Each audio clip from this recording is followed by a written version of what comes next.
देखिए हमारे प्रयागराज ज़िले से संबंधित 12 विधानसभाएँ हैं, जो कि बहुत बड़ी एक संख्या है, बहुत बड़ा चुनौती है और इसी के मद्देनज़र हमने फुल प्रूफ चाक-चौबंद सिक्योरिटी की व्यवस्थाएँ की हैं।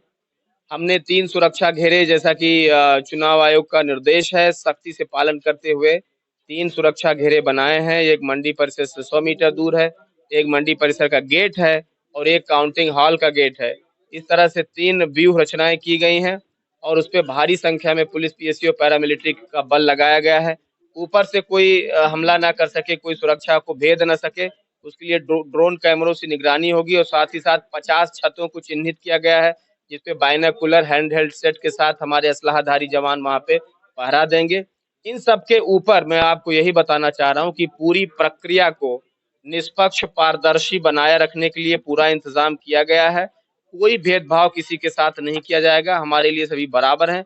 सभी पुलिस कर्मियों को, पीएसी कर्मियों को, पैरामिलिट्री के लोगों को ब्रीफ किया गया है कि कोई हारे, कोई जीते, इससे हमको कोई मतलब नहीं। हमारा टोटल काम है सुरक्षा व्यवस्था सुनिश्चित कराना। कोई कैंडिडेट हारता है या जीतता है, जो भी प्रत्याशी हैं, प्रत्याशी रहे हैं, उन सभी को सकुशल मतगणना समाप्ति के बाद उनके घरों तक सुरक्षित पहुंचाने का काम पुलिस और प्रशासन द्वारा किया जाएगा। 1-2 बातें जो बताने की आवश्यकता है क्योंकि 100 मीटर का जो घेरा है उसमें वाहन प्रतिबंधित किया गया है, पैदल यात्री ही रहेंगी। केवल वही रहेंगे जो ऑथराइज्ड हैं, जिनको इलेक्शन कमीशन ऑफ इंडिया ने आई कार्ड जारी किया है या हमारे जिला निर्वाचन अधिकारी ने आई कार्ड जारी किया है या सिक्योरिटी के पर्सनल है जिनके पास वैलिड आईडी कार्ड है या हमारे मीडिया बंधु हैं जिनको पास जारी किया गया है, वही उसमें प्रवेश करने पाएँगे। बाकी के सभी के लिए प्रवेश प्रतिबंधित रहेगा। ट्रैफिक, पार्किंग और डायवर्जन की भी पुख्ता व्यवस्थाएँ कर ली गई हैं, जिसको आपको अवगत करा दिया गया है। कुल मिलाकर पूरी तरह से निष्पक्ष रूप से हम लोग कार्रवाई करेंगे, किसी को कोई भ्रम नहीं होना चाहिए और अगर चाहे कोई पार्टी का हो, किसी या पुलिस या सिक्योरिटी पर्सनल हो, कोई भेदभाव करता हुआ पाया जाता है, निष्पक्षता पे क्वेश्चन मार्क होता है, तो उसको आइडेंटिफाई करके उस पे सख्त कार्रवाई अमल में लाई जाएगी, किसी को कतई बख्शा नहीं जाएगा। विजय जुलूस की सही प्रश्न आपने किया, इसमें क्लियर कट गाइडलाइन है कि कोई भी विजय जुलूस नहीं निकाला जाएगा। इसके लिए लोगों को ब्रीफ किया जा रहा है, उनसे अपील की जा रही है। इसके बाद भी अगर वो अति उत्साह में ऐसा करते हैं, तो कठोर धाराओं में मुकदमा दर्ज किया जाएगा उन पे, इसके वो हकदार होंगे, उनकी गिरफ्तारी भी की जा सकती है। ये कतई न समझें कि कोई भी होगा उससे मुकदमा नहीं दर्ज किया जाएगा। निश्चित मुकदमा दर्ज किया जाएगा, उसके लिए पूरी तरह से मानसिक रूप से तैयार रहें।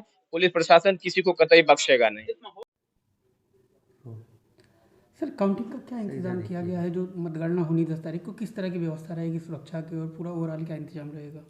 प्रयागराज की 12 विधानसभाओं के लिए 10 तारीख की मॉर्निंग में 8 बजे से काउंटिंग शुरू होनी है।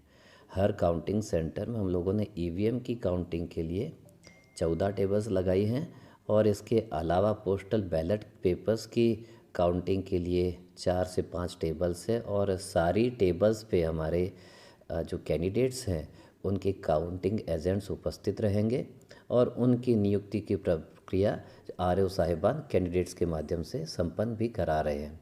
सारी काउंटिंग हमारी वीडियोग्राफी में होंगी और काउंटिंग सेंटर्स पे हमारी सीपीएमएफ की तैयारी रहेगी और इसके अलावा हम लोगों ने एजेंट्स कैंडिडेट्स के पार्किंग की पृथक व्यवस्था की है और उनके लिए एक पृथक एंट्री पॉइंट भी बनाया है। हमारे कार्मिकों के लिए पार्किंग की व्यवस्था और उनके लिए एंट्री पॉइंट हमारा डिफरेंट है और इसके अलावा जो हम लोगों का पोस्टल बैलेट पेपर्स जो 8 बजे तक आ जाएगा, उन सारों की हम सूची हमारे कैंडिडेट्स को देके जो पोस्टल बैलेट पेपर्स है उनकी काउंटिंग कराएंगे। सबसे पहले पोस्टल बैलेट पेपर की काउंटिंग शुरू होगी जो 8 बजे शुरू होनी है और इसके आधे घंटे बाद हम ईवीएम की काउंटिंग शुरू कराएंगे और जितने रिज़ल्ट आते जाएंगे उनकी घोषणा के लिए हमने पीए सिस्टम हर काउंटिंग सेंटर पे और एक सेंट्रल पीए सिस्टम भी लगा रखा है।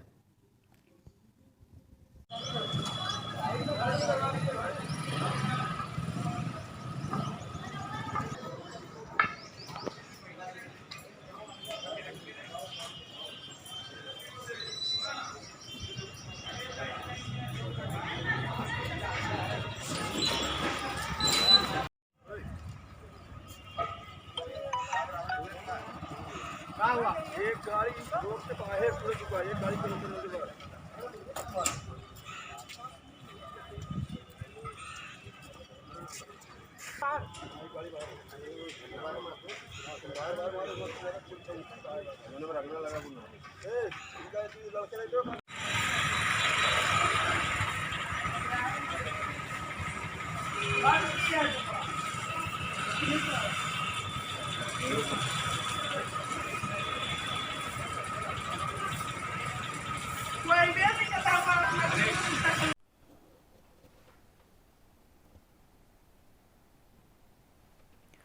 जनपद प्रयागराज में मतगणना स्थल के गेट पर एक बक्से में जो वीवीपैट की स्लिप मिलने की बात सामने आई है, उसके संबंध में अवगत कराना है कि ये कैंडिडेट सेट करते समय तैयार की जाने वाली समस्त नामों की सूची है और इसका मतगणना या मतदान से कोई संबंध नहीं है।